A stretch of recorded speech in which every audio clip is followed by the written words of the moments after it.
Joining me now, former National Security Advisor to President Obama, Ben Rhodes, former FBI Special Agent Clint Watts. Clint, first of all, this is the exact threat that DHS and, in particular, Chris Wray, the FBI director, have been warning about, saying that domestic terrorism, white supremacy, is their biggest concern. What is your take about the men who are being charged? That's right, Andrea. I think to start off, it's not the president's Justice Department, it's our Justice Department for all of the people of America. It's super frustrating to hear that. And look, this is not a surprise at all. The sophistication of the plot, I think, is a surprise, but the idea that someone would mobilize to go after essentially a sitting governor and law enforcement officers, we've been building to this moment. This is an election year. You've seen increased rhetoric. And what's fascinating about this plot is this isn't just one or two people with an idea. They were actively developing a terrorist plot that's extremely sophisticated. They did organization, recruitment, ideology, targeting, reconnaissance.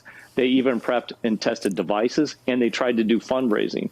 This is a significant plot. And whenever we see 6 to 13 people, there usually is a large iceberg of support underneath of that. This doesn't happen out of anywhere. When we see 1 or 2 terrorists, then we tend to think, okay, that's a smaller group. We've got a major network in this country right now that is mobilizing. And I think when you look at the white supremacist plots, the anti-government plots, even the connections, multi-state and multi-nation, we should be worried in the final 3 weeks here, especially as we hear that political rhetoric pick up.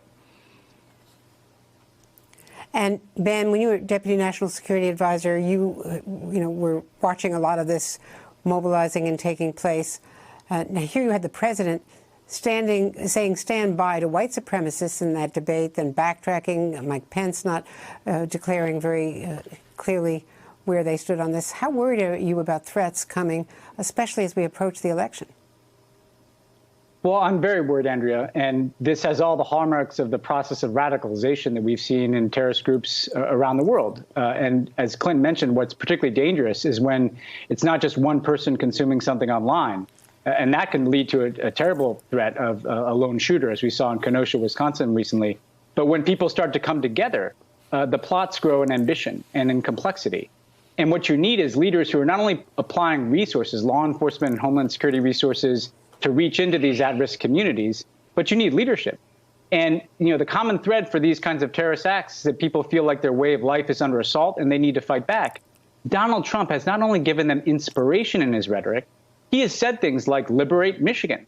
So if these are people who think that things like a mask mandate are efforts to take away their freedom, and then they see the President of the United States not only telling them to stand down, not only not condemning white supremacy, but actually giving voice to their grievances, it's an incredibly dangerous moment because that has to be a sense of empowerment to them, a sense of inspiration to them to go on with what they're doing.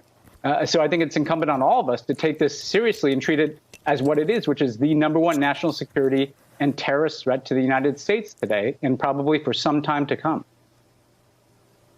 Now, let's take a look at that video back in April when 2 of these men were actually in that protest rally who came into the Capitol in Michigan with their guns.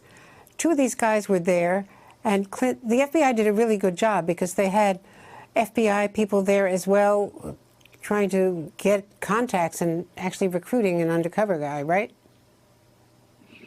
That's right, Andrea. I mean, imagine if this was an Al-Qaeda or ISIS plot, Andrea, in the run-up to election 2016, and we saw footage of 2 armed men in a state capitol that later turned out to be part of an actual terrorist plot. It's pretty remarkable to even think that this could occur.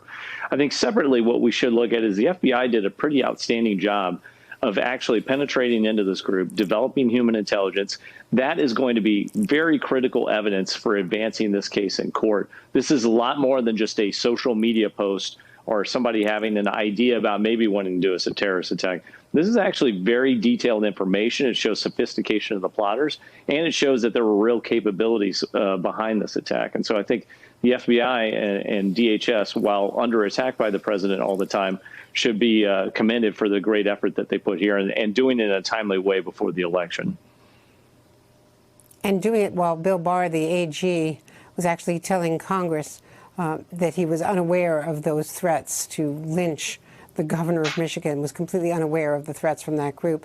Ben, I want to quickly ask you about the president yesterday calling for Bill Barr to imprison, or pressing on why he isn't indicting Joe Biden and indicting Barack Obama and going after them right now before the election. Yeah.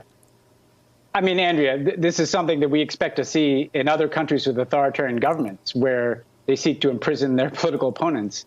He's been ranting about these conspiracy theories about my former boss for years. And frankly, nobody understands what he's talking about. And the fact that we're in a pandemic, an economic crisis, and he's talking about this just shows you how completely out of touch he is with what's actually happening to people in this country. And the reality, Andrea, is they've also consistently downplayed this actual threat from white supremacist terrorists. So here he is on the very day that we know a sophisticated terrorist plot was uncovered to kidnap, potentially harm the governor of an American state. And he's ranting about imprisoning his political opponent. I mean, this is really kind of an emergency moment here that we have not experienced, certainly in my lifetime in the United States. Hey there, I'm Chris Hayes from MSNBC. Thanks for watching MSNBC on YouTube. If you want to keep up to date with the videos we're putting out, you can click subscribe just below me, or click over on this list to see lots of other great videos.